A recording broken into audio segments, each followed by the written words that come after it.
शादी के बाद शौहर ही औरत की छत और मान होता है। अक्सर मर्दों को ये शिकायत रहती है कि शादी के कुछ अरसा बाद उनको अपनी बीवी से वैसी मोहब्बत नहीं रहती जैसी उन्होंने सोच रखी थी। यह शादी की शुरू में थी। एक शख्स हज़रत अली अलैहिस्सलाम की खिदमत में हाजिर हुआ और अर्ज़ की, या अली, मेरी शादी को कुछ अरसा बीत चुका है और अब मुझे मेरी बीवी अच्छी क्यों नहीं लगती। तो हज़रत अली अलैहिस्सलाम ने फरमाया, सुनो, जिस इंसान के पास जो नेमत नहीं होती तो वो उसकी तमन्ना करता है, और जब वो नेमत उसे हासिल हो जाए तो वो उसकी नाशुक्री करता है। जब किसी की शादी नहीं हुई होती तो वो उसकी तमन्ना करता है कि उसकी शादी हो जाए, लेकिन जब उसकी शादी हो जाती है तो किसी और की तमन्ना करने में लग जाता है, जो कि दरअसल अल्लाह की नाशुक्री है।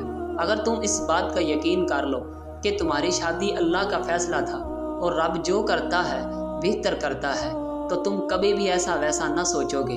बीवी से बढ़कर दुनिया में कोई दोस्त नहीं है। ज़माना अफलास और मुसीबत में सब लोग दूर हो जाते हैं, मगर बीवी हर हाल में मर्द का साथ देती है।